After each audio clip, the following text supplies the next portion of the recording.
구약의 마지막으로 기록되어 있고 편집되어 있는 말라기서를 우리가 보고 있습니다. 에스라 선생님과 느헤미야가 정말 하나님의 말씀으로 살아보려고 각별한 노력을 하였지만 여전히 변하지 아니하는 이스라엘 백성들을 향하여서 말라기 3장에서는 하나님께서 이제 메시아를 보내주시겠다, 나의 사자와 언약의 사자를 보내겠다라고 말씀하고 있습니다.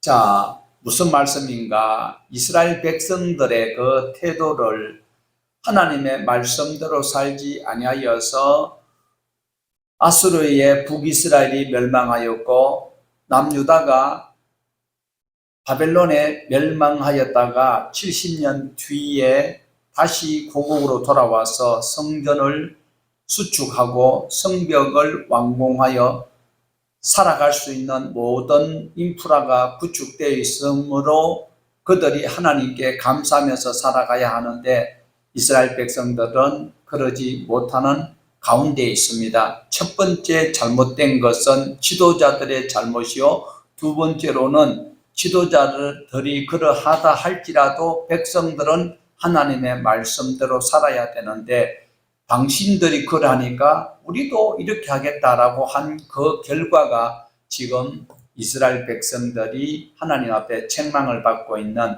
마지막 구약의 성경 말라기에 하나님께서 책망을 하시면서 나의 사자 그리고 나의 사자를 미리 보내고 언약의 사자를 보내시겠다라고 말씀을 하고 있습니다.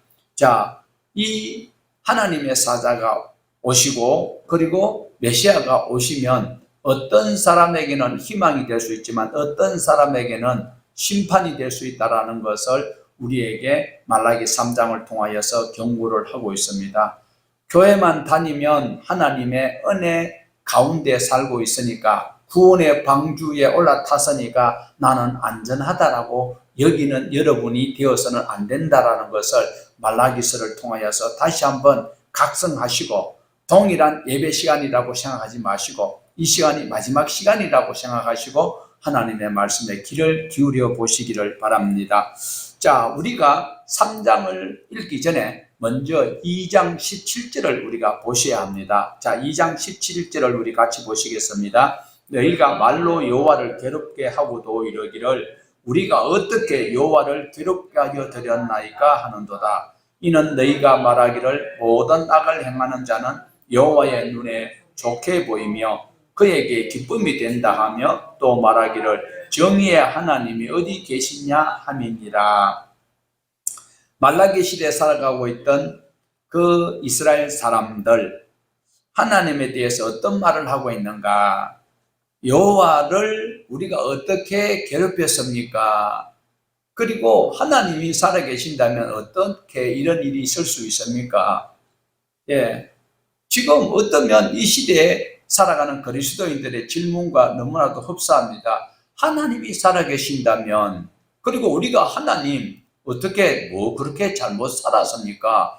다른 사람들보다 우리는 각별하게 헌신하면서 그리고 구별되게 살려고 노력하지 않았습니까? 이런 식으로 질문하는 현대인들과 당시 말라기에 살고 있던 그 사람들과 우리는 비교를 해 볼 수 있습니다. 그런데 그들이 생각하는 것은, 그들이 하는 말은 무슨 말인가 하면 하나님이 살아계시고 하나님 우리를 사랑하셨다면 어떻게 말씀대로 살려고 믿음으로 살려고 하는 사람보다도 아무렇게나 자기 욕심대로 살아가는 사람들이 더 잘 살 수밖에 없는 이 환경을 하나님은 가만히 두고 보시고 오히려 그들을 더 즐거워하고 있지 않습니까?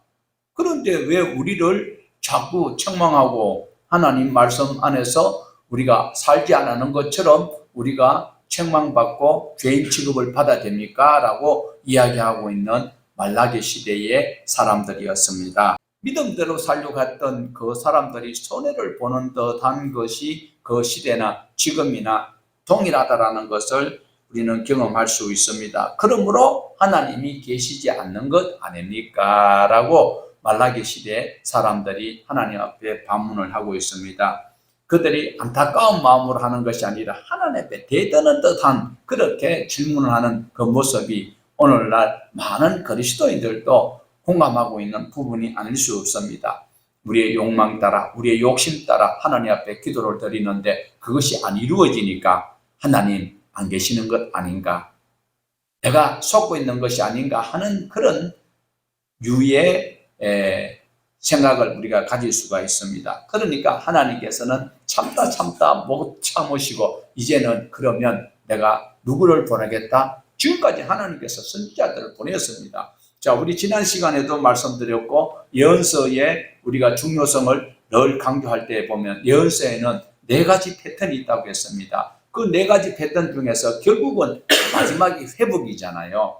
네, 책망이 있습니다. 분면이 있습니다. 경고가 있습니다. 그러면 마지막에는 맷돌로 싹 갈아버려야 되는 것이 세상 법칙인데 하나님께서는 책망하시고 권면하시고 그래도 안 들으니까 경고하시고 그 다음에 채찍을 드시는 것이 아니라 회복을 주셨어요. 메시아를 보내주셨다라는 것입니다. 우리 구주 예수 그리스도를 보내주시겠다라고 말씀하고 있는데, 자, 예수님이 오시면 모두가 다 기쁘냐? 아니다라는 거예요. 기뻐할 사람들이 있고 미워하는 자들이 있어서 결국은 예수님이 미워하는 자들에 의해서 누구를 통하여서요? 유대 종교 지도자들을 통하여서 예수님의 미움을 받고 십자가에 못 박혀 돌아가셨는데 그 돌아가심이 바로 나를 살리기 위한 수단이었는데 그들은 자기네들이 이기는 것으로 여기고 있었지만 지금 말라기에서 하나님의 사자 그리고 언약의 사자가 오시는 그것은 바로 우리에게 예배하는 오늘 우리에게는 기쁨이요 소망이요 즐거움이요 찬송이 될 수 있지만 세상 많은 사람들은 예수님이 오시는 것 때문에 예수님을 믿지 아니했다는 증거가 되어서 그들이 심판을 받게 된다는 거예요. 당장 지금 심판이 아니에요. 홍수가 나고 산불이 나고 막 이라는 것들이 심판같이 보이지만 아직 끝이 아니다라는 거예요. 오늘 메시아가 오셨을 때에 예배자로 모인 저와 여러분은 하나님을 찬송하고 우리의 구원주 예수 그리스도 오셨다고 하지만 바깥의 사람들은 우리를 없이 여기고 있고 불쌍한 사람으로 취급하고 있는데 심판 때에 되면 이 시간에 너 거기 있었느냐 없었느냐에 따라서 심판과 또 구원을 받는 자들의 바로메터가 된다라는 것을 말하고 있어요. 자, 다시 우리 본문 3장 1절을 보시겠습니다. 1절 같이 보시겠습니다. 3장 1절 책에 있는 것 보십시다. 만군의 여호와가 이르노라 보라 내가 내 사자를 보내니 그가 내 앞에서 길을 준비할 것이요 또 너희가 구하는 바 주가 갑자기 그의 성전에 임하시리니 곧 너희가 사모하는 바 언약의 사자가 임할 것이라. 자, 여기에서 하나님이 하시는 말씀 속에서 내 사자가 있습니다. 내 사자가 누굴까요? 내 사자.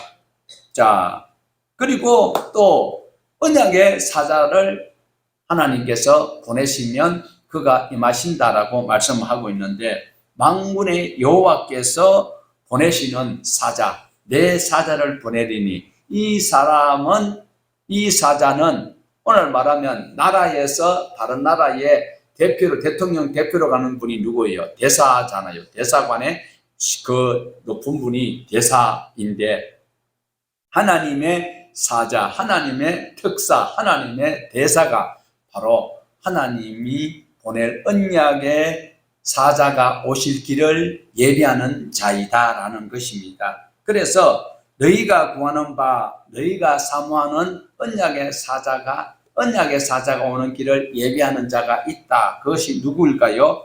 바로 우리는 복음서를 통해서 잘 알고 있습니다. 마태복음 11장 10절에 보면 기록된 바 보라 내가 내 사자를 내 앞에 보내노니 그가 내 길을 내 앞에 준비하리라 하신 것이 이 사람에 대한 말씀이니라. 누구를 예수님께서 누구라고 했습니까? 세례 요한을 말씀하고 있습니다. 세례 요한을 엘리야라고 말라기 4장 5절에서는 말씀을 하고 있거든요. 그 말라기 4장 5절에서는 내가 엘리야를 보내리라 했는데 예수님께서 엘리야가 오셨다라고 말씀하고 있어요. 그 엘리야가 누군가 하니까 세례 요한이었다라는 거예요.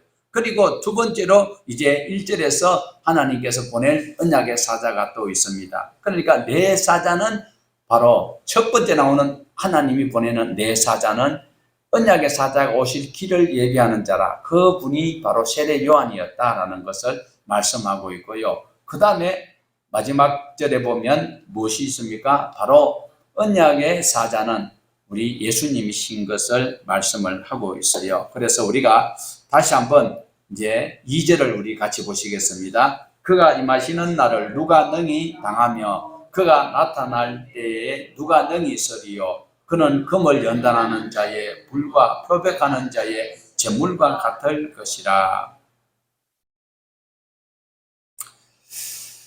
예수님이 오시면 무조건 할렐루야가 아니다라는 거예요. 조금 전에 말씀을 드렸습니다. 메시아가 오셨을 때, 예수님이 오셨을 때에 기뻐하는 자들이 있고, 그 다음에 두려워하고 심판을 당하는 자들은 두려워할 수밖에 없다라는 거예요. 그때 우리 예수님께서 오시면 말라기 시대 때에 하나님의 언약의 사자가 오실 때에 그들이 모두가 다 기쁘고 즐겁고 회복되는 것이 아니다라는 거예요. 그가 오실 때에 말씀대로 살았느냐 안 살았느냐에 따라서 그들을 연단하는데, 금을 연단할 때 쓰는 불과 같고 염색을 하기 전에 그 천을 완전히 색깔 물을 싹 뽑아야 되는데 그게 잿물과 같은 것, 얼마나 무시무시한 심판이냐라는 거예요. 불같은 연단. 우리가 생활 가운데 요번에 뭐 37도 38도도 막 올라가고 이랬을 때에 정말 더웠잖아요. 이 더위도 우리가 못 견딘다면 지옥에 가서 어떻게 견딜 수 있겠어요? 그러니까 우리 지옥 갈 짓은, 우리는 지옥은 이미 이제 상관이 없는 삶을 우리 주님께서 건져주셨어요. 그렇지만 하나님께서 말라기에 언약의 사자가 올 때에 너희들이 누가 언약의 사자 앞에 설 수 있겠느냐, 무시무시한 말씀을 하고 있습니다. 그래서 우리 성자 예수님이 오시면 죄로 죽어가던 우리는 예수님을 믿음으로 소망이 생기고 천국 자녀가 되지만, 안 믿는 사람들, 비아냥거리는 사람들, 자기 생활의 주도권을 자기가 설계하는 자들은 바로 불로 연단하는, 금을 연단하는 불과 같고, 그리고 표백하는 잿물과 같은 심판을 받게 된다는 경고를 우리는 눈여겨보셔야 돼요. 신약시대에 오늘 많은 사람들은 예수 소리만 하고 앉았어요. 예수 이름으로 모든 것이 다 된다. 먼저 선행돼야 될 것이 있다라는 거죠. 염색이, 여러분이 입고 있는 그 옷, 그 색깔들이 나오기 전에, 색깔이 최종적으로 나오기 전에 어떤 과정이 있었느냐, 바로 표백하는 잿물이 있었다라는 거예요. 오늘 우리가 구원받기 위해서는 내가 죽어야 되는데, 죽어버리면 내가 예수를 못 받아, 그 천국을 못 가. 그러니까 내 대신 예수님이 죄를 짊어지시고 죽어주셨기 때문에 그 예수를 믿음으로 우리는 아름다운 하나님의 백성으로 하나님을 찬송할 수 있는 그런 자로 지음을 받았다라는 것입니다. 자, 그래서 오늘 불과 잿물과 같은 그런 시련을 당하지 아니할 수 있도록 우리에게 하나님께서 복을 주셨어요. 자, 그런데 5절을 우리가 다시 한번 보십시다.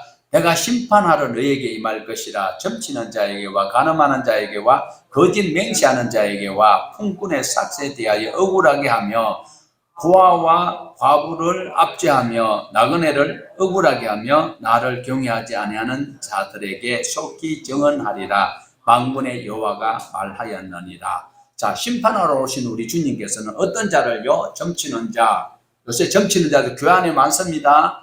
하나님께서 말씀하지 않았는데 자기 생각을 가지고 에스겔서에서 말씀을 하셨잖아요.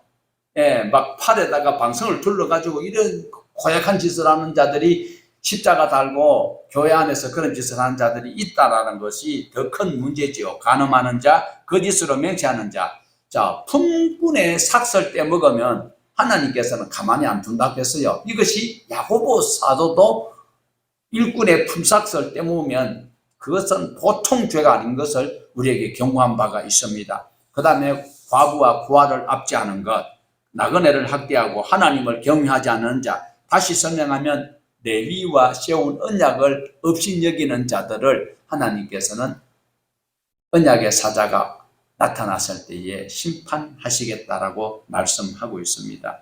자, 그러니까 언약을 지키지 않는 자들이 오늘 교회 안에서도 너무 많습니다. 우리는 입술로만 무늬만 그리스도인이고 하나님의 말씀하고 하나님과 전혀 상관없는 신앙생활을 하는 그리스도인들이 많다라는 거예요.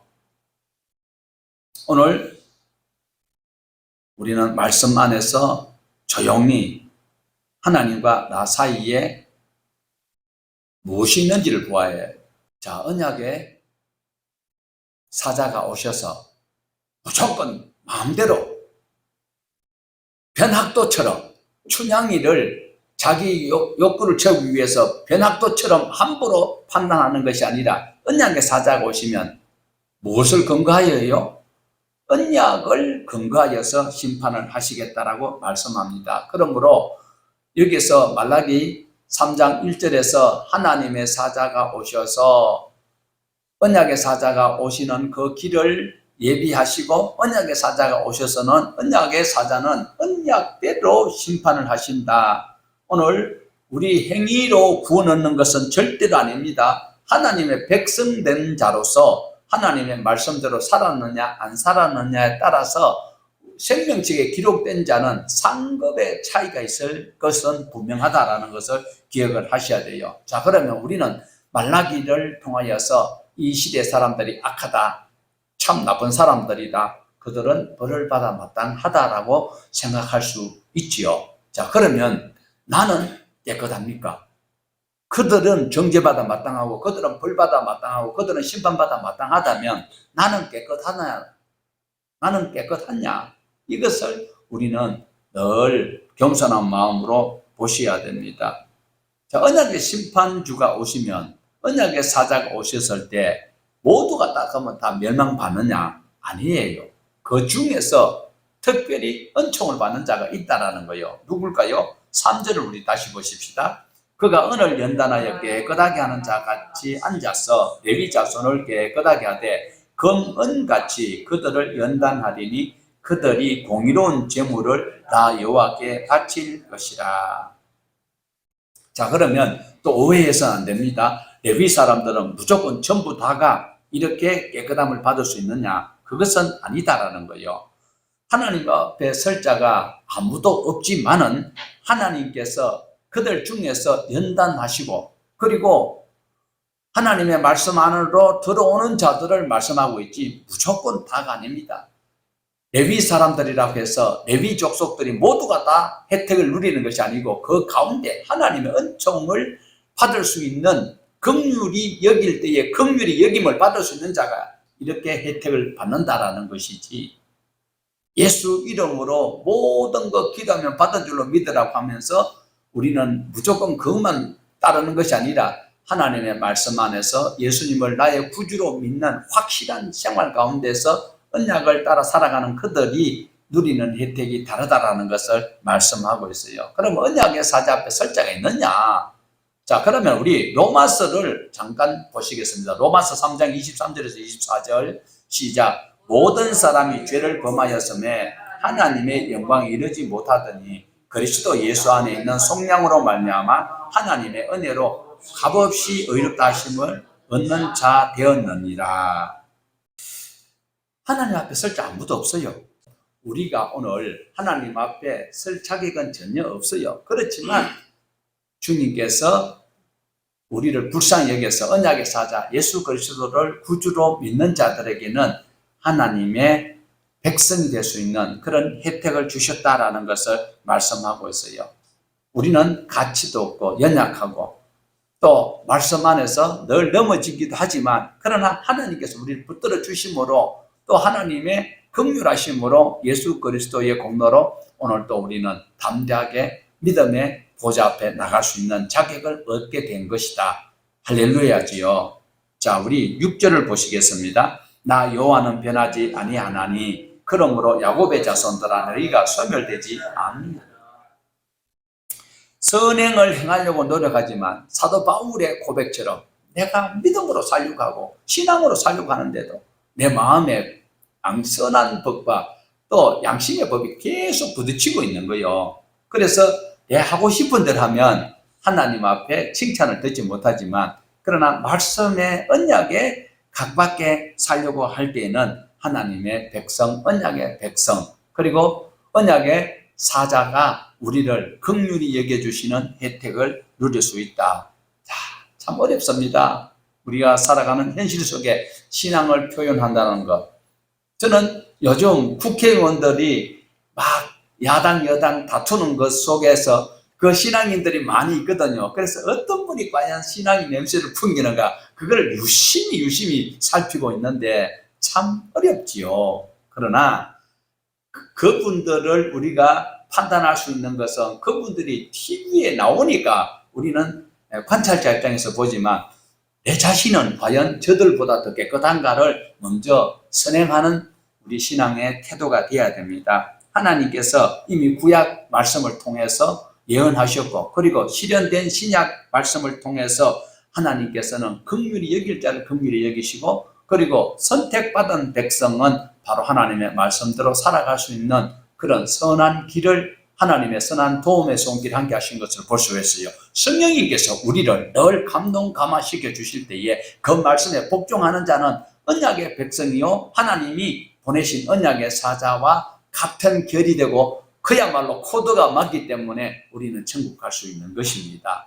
예수님의 보혈이 내 마음에 큰 증거되는 자가 천국 백성 되는 것이지, 입술로만 주여 하면서 다른 생각하면 안 되지요. 오늘 또 저와 여러분은 하나님께서 언약의 사자를 통하여서 심판주냐, 내가 구원을 받은 백성으로 찬양하는 자냐, 여기에 따라서 우리 신앙이 달라진다라는 것입니다. 그런데 안타까운 것은 7절부터는 말라기 시대 사람들의 죄를 덜추어내면서 하나님께서는 돌아오라라고 말씀을 하고 있어요. 자, 7절을 우리 같이 보십시다.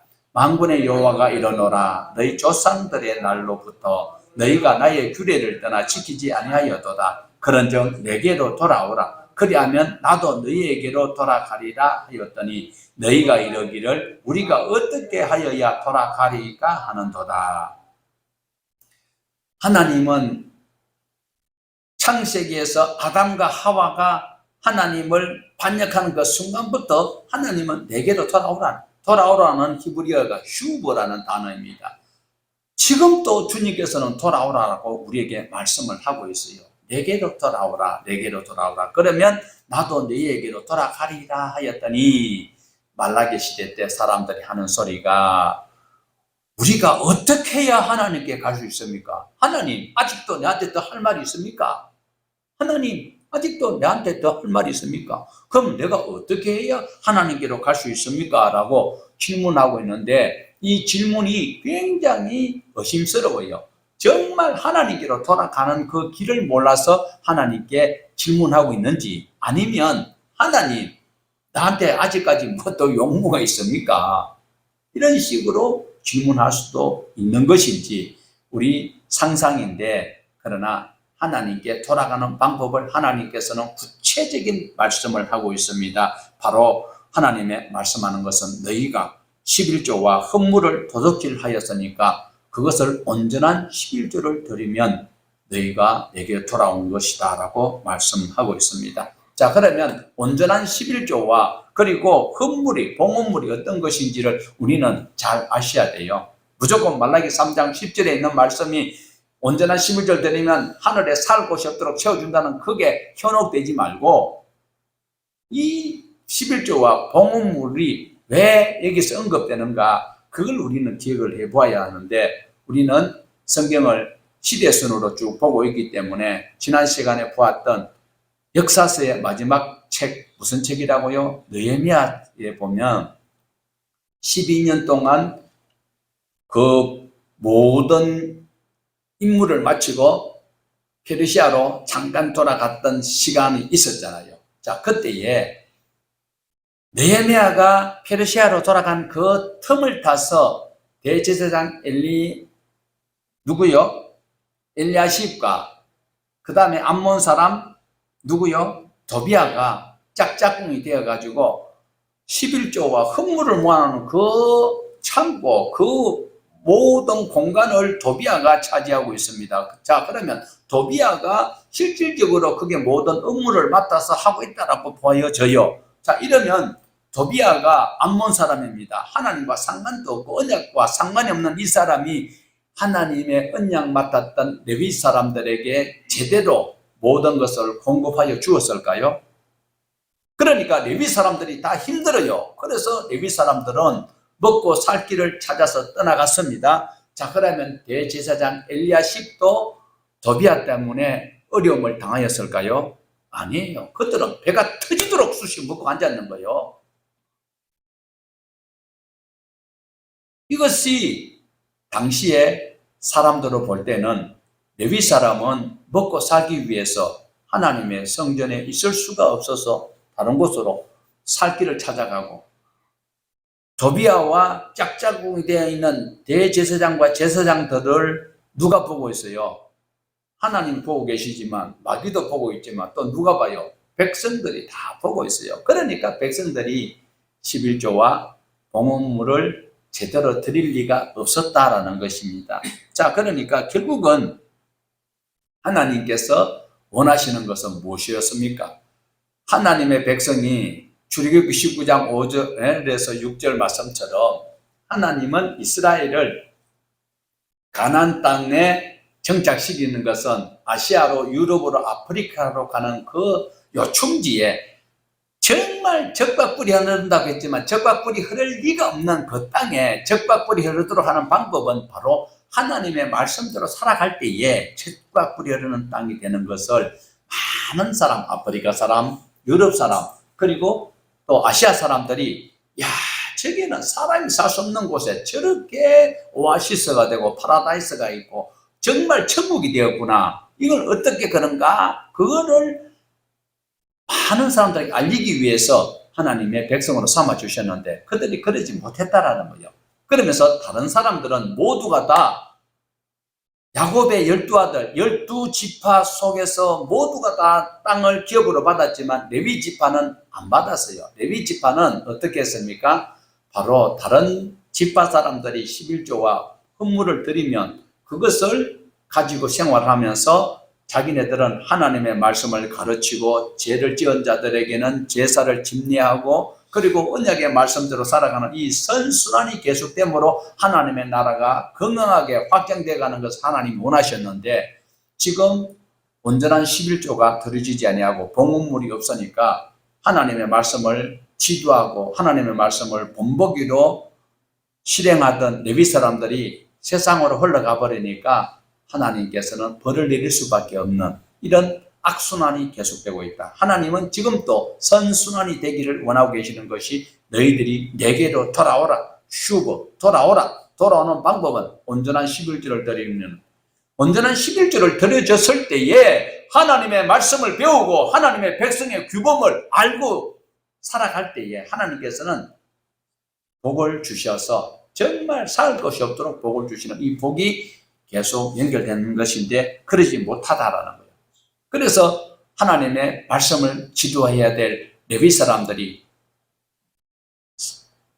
그들 곁을 떠나가니까 나라가 어려울 수밖에 없게 되었다라는 것입니다. 자, 우리 자꾸 그냥 말라기 3장 10절을 무조건 복 주는 것으로만 여기지 말고 이런 배경을 알아야 돼요. 11조를 왜 온전한 11조를 드리라고 하는가? 이것을 먼저 배경을 알고 7절부터 10절을 보면 이제 확실히 하나님께서 왜 11조를 드리라고 하고 11조 복이 무엇인지를 알 수 있습니다. 자, 11조를 지금 11조와 이 당시의 11조와 의미가 달라요. 자, 보십시다. 10절 보시겠습니다. 여호와가 이르노라 너희의 온전한 11조를 창고에 들여 나의 집에 양식이 있게 하고 그것으로 나를 시험하여 내가 하늘 문을 열고 너에게 복을 쌓을 곳이 없도록 붙지 아니하나 보라. 온전한 11조를 창고에 들여 하나님의 집에 양식이 있게 하라. 이들이 전혀 다른 일을 하지 아니하고 하나님의 말씀을 가르치고 죄지은 자들이 제사를 집례하는 그 모든 것들을 이들이 집례를 하고 그 다음에 말씀대로 살아가는 이 모습들을 보여주는 이 삶을 통해서 하나님께서 복을 받는지 복을 거둬가는지를 너희들이 시험해봐라. 지금 이미 망하고 있는 중이잖아요. 지난 시간에 얼굴에 똥칠한다고 했잖아요.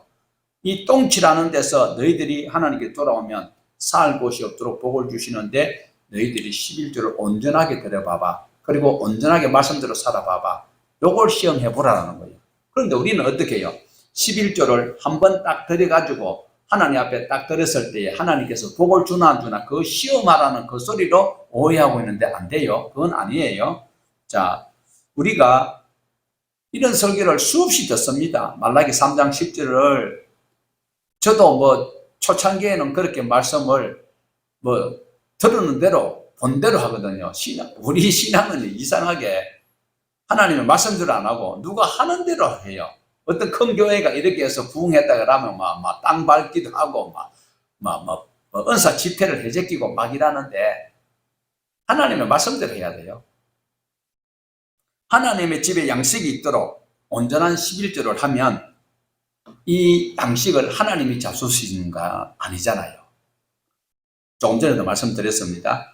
레위인들이 그 생활에 걱정 없이 모든 지파에서 11조와 봉헌물을 드렸을 때는 이 사람들은 하나님의 말씀을 바로 지도하고 그리고 말씀대로 살아가고 이것이 선순환이 됐을 때는 계속 복을 누리게 되어 있는데 지금 그것이 결여되고 있으니까 나라에 어려움이 있고 제사장은 제사장대로 뭐 나름대로 고민이 있겠지만 레위 사람들은 지금 생계 수단을 위해서 다른 곳에 가 있으니까 하나님께서 그들에게 복을 주실 리도 없어. 그리고 말씀에 이미 위배가 되기 때문에 신앙 안에서 우리가 바로 살아가야 되는데 살 곳이 없도록 채워주는 그것은 11조만 드리면 되나? 아니다라는 것을 우리는 말씀을 통해서 잘 기억을 하여야 합니다.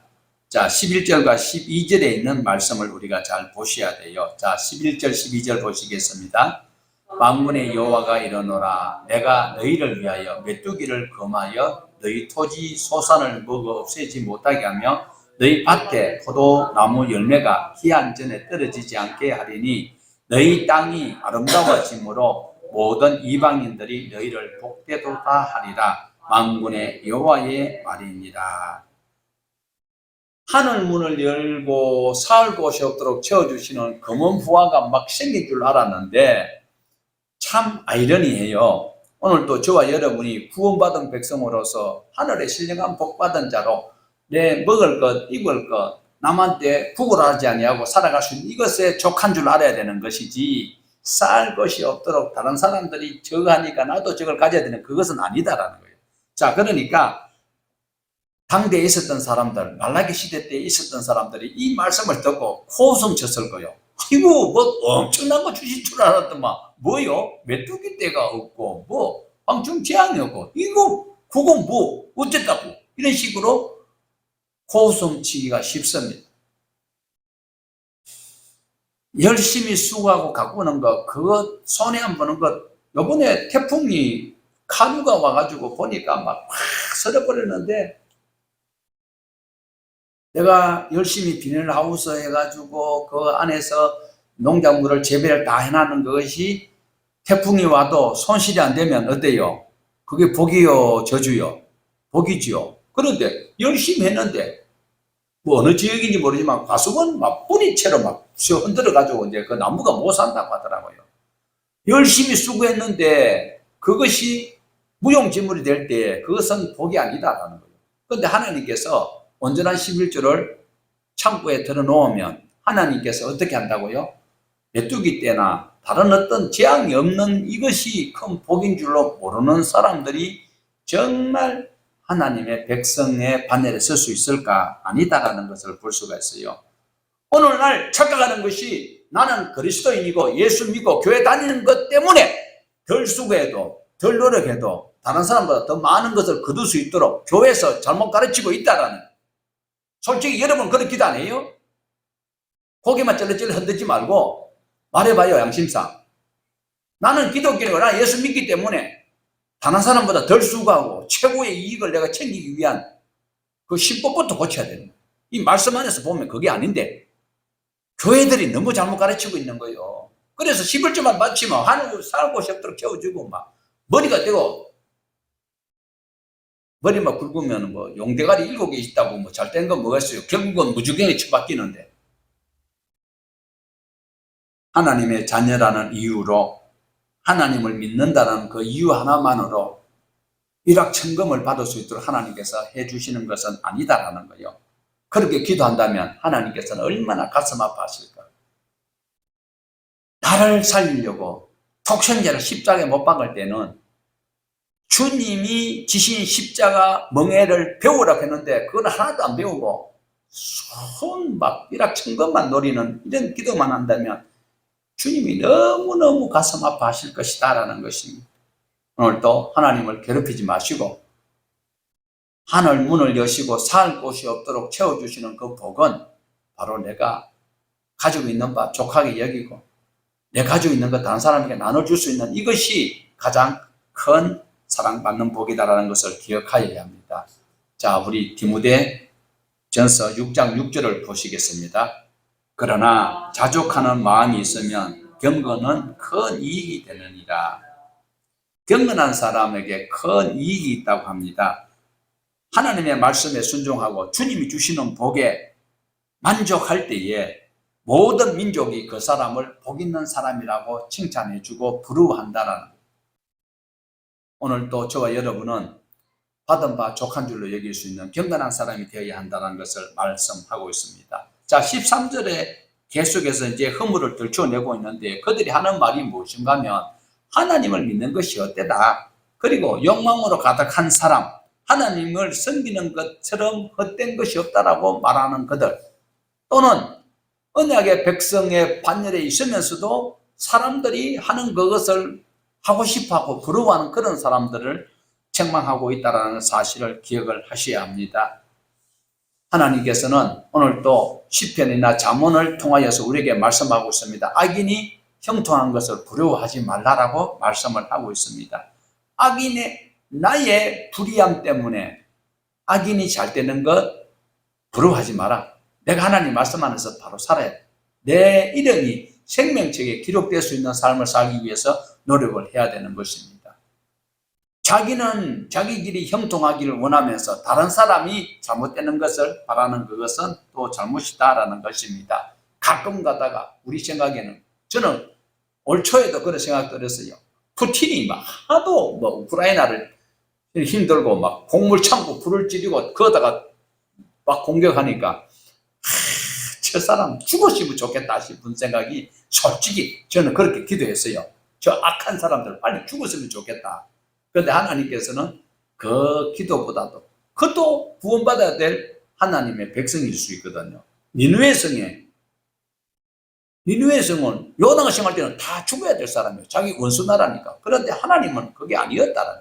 오늘도 나는 저 사람이 악한 사람이 나를 힘들게 하는 사람이 없어졌으면 좋겠다 싶지만 하나님의 생각은 다르기 때문에 나는 형통하기를 바라고 다른 사람은 어려움을 당하면 나는 좋을 것 같지만 그러나 하나님의 생각은 다르다라는 것을 우리는 성경을 통해서 늘 배워가야 합니다. 자, 우리 17절 18절 보시겠습니다.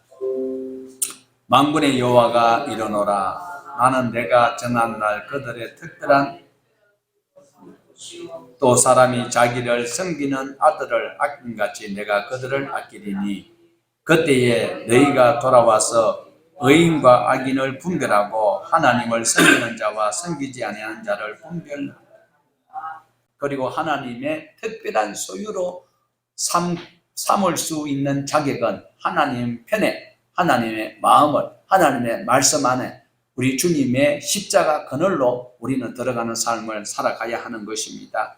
하나님은 그럴 때에 하나님께서 특별한 소유로 삼아 주실 것을 약속하고 있습니다. 내 생각대로 아니라 내 감정대로가 아니라 환경대로가 아니라 하나님의 언약의 말씀을 가지고 오늘도 우리는 십자가를 바라보아야 합니다. 무시무시한 그 십자가, 내 욕심대로 하면 단번에 지름길로 갈 수도 있는데 그 지름길은 반칙이기 때문에 십자가의 그 길을 오늘도 우리는 가기 위해서 노력한다면 하나님께서는 저와 여러분을 특별한 소유로 삼아 주실 것입니다. 오늘도 주어진 삶 속에 우리 주님의 이름을 부르며 함께 찬송하는 모두가 되기를 주님의 이름으로 축복합니다.